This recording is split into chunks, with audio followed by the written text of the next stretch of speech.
There are stories that sound too strange to be true. Tales whispered between night shift workers, campers, and rangers, people who've seen things the rest of us never will. But sometimes, those stories aren't stories at all. Sometimes, they're warnings. A few months ago, I received a message from a man who used to work as a park ranger. He said he wanted to share what really happened in the woods he was stationed in before he disappeared. This is his account. The recording you're about to hear was taken from his written statement, found in a cabin deep inside a national park that no longer appears on any map. If you ever find yourself alone in the woods, remember these words. The forest takes what it wants. Working as a park ranger was supposed to be my dream job.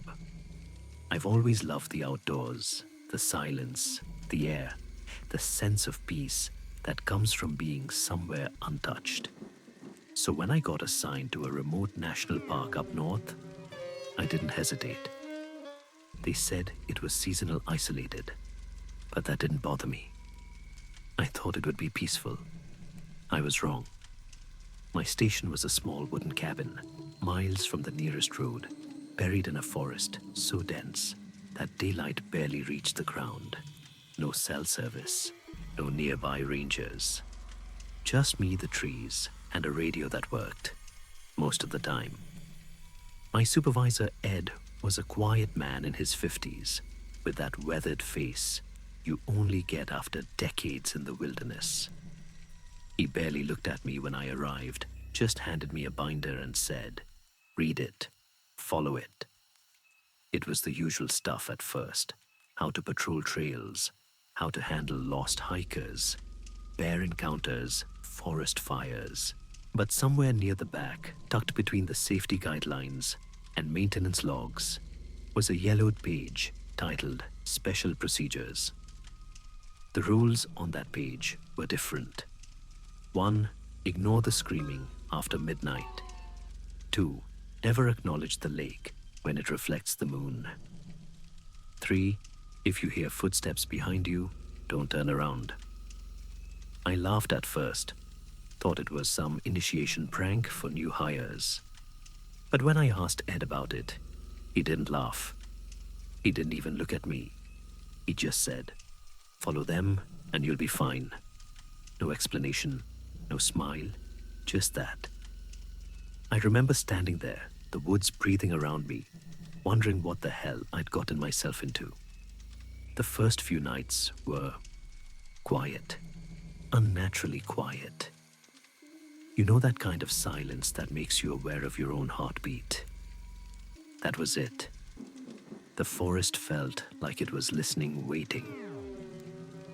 It was my third night when I first heard it. I was sitting at the table half awake, sipping instant coffee, rereading that damn manual. Past midnight, I remember the exact time, 12:37. The sound started faint, like wind moving through the trees, but sharper, higher. It rose into a scream. It sounded human. A woman, maybe a child. My body locked up instantly. The sound tore through the forest, echoing between the trees. Then it stopped. Then it started again, louder. My first thought was that someone was hurt. A lost hiker. A fall. That was my job. Right to help. I grabbed my flashlight and stepped toward the door. But my eyes caught on the rule. Ignore the screaming after midnight. It was ridiculous. How could I ignore someone begging for help? The scream came again, closer this time. Desperate.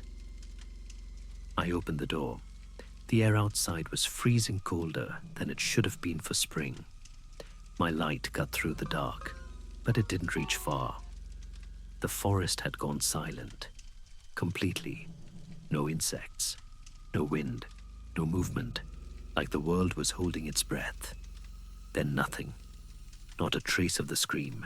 Just emptiness pressing against my ears. I stayed there frozen until the feeling of being watched became too much to stand. I locked the door twice and sat in the dark until dawn. When I mentioned it the next morning, Lisa, another ranger from the main station, went pale. "You didn't follow it, did you?" she asked. I hesitated. I stepped outside, I admitted. Her eyes darted toward the window. "That's how it starts," she whispered. Then she just walked away. That same afternoon, while checking one of the trails, I found something strange. A boot, torn muddy, sitting perfectly upright in the middle of the forest floor. No tracks, no owner. It looked placed.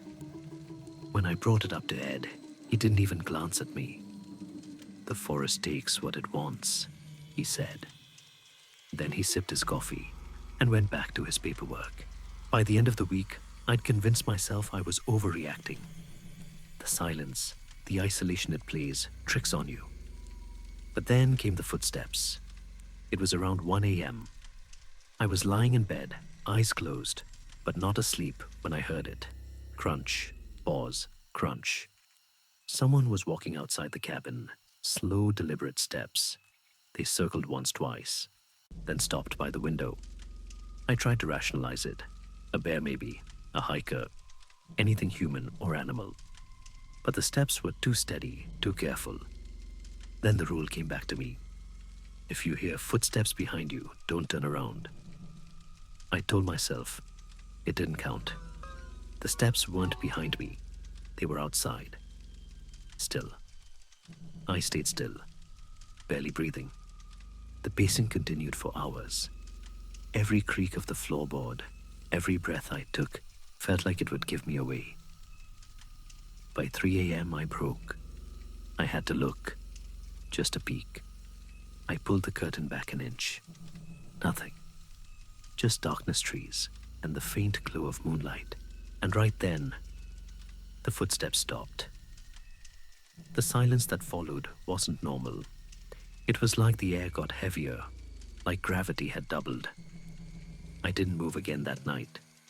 When the sun came up, things were off. My boots were no longer by the door. They were in the middle of the room, soaked with mud. My radio, which had been off, was hissing with static. And when I looked at my reflection in the window, it lagged, just for a split second. That night, I decided to patrol the lake, thinking maybe I'd just been cooped up too long. The water was calm, the moon hanging low and bright. But when I looked down, the reflection wasn't right. It was too bright, almost alive. Then I remembered the second rule. Never acknowledge the lake when it reflects the moon. I turned to leave and the water rippled. Something pale broke the surface. A hand, thin gray human, reaching upward. I ran until my lungs burned. When I finally stopped, I realized the air smelled like wet earth and rot. I didn't look back. Not once. Lisa wasn't the same after that week. She used to smile, joke around, always humming some old song on patrol. Now she barely spoke. Her skin looked pale, her eyes unfocused, like she wasn't really there.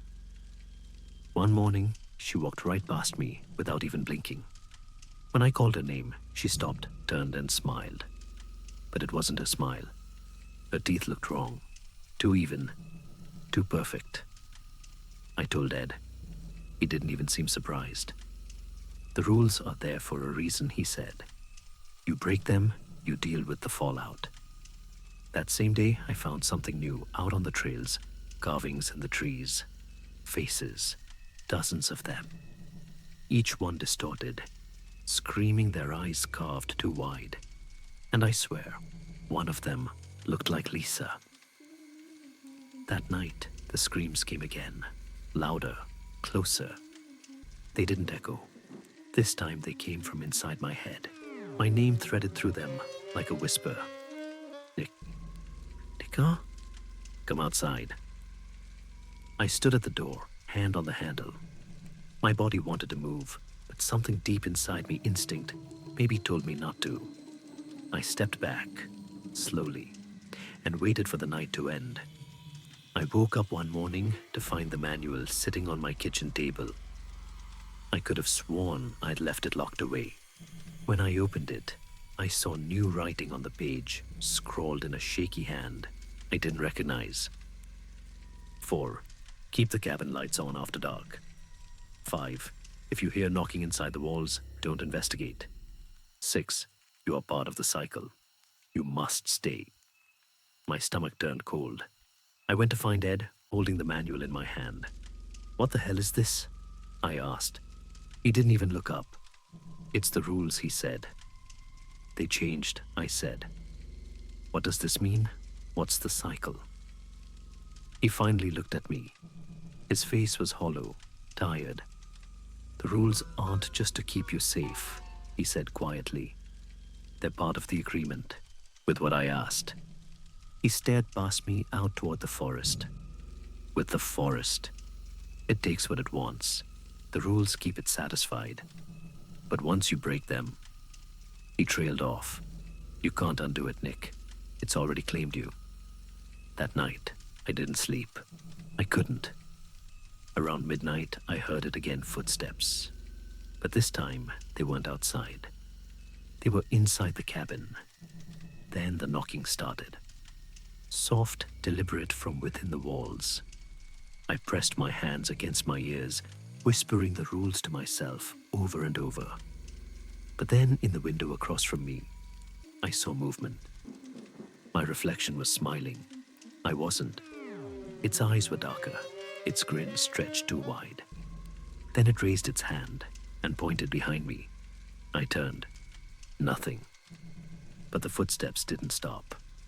The next morning, Ed came by like nothing had happened. "You're on North Patrol today," he said. His tone was flat, final.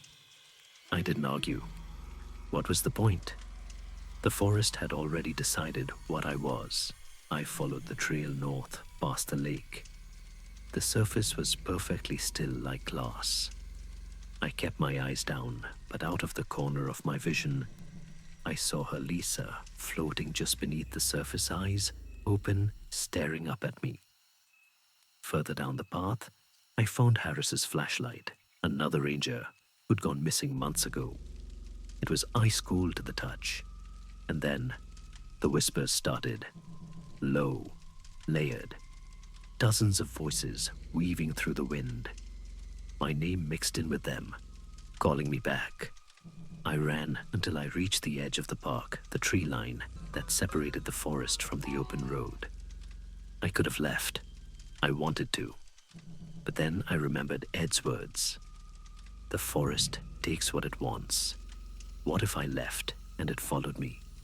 What if leaving broke the balance and it took someone else instead?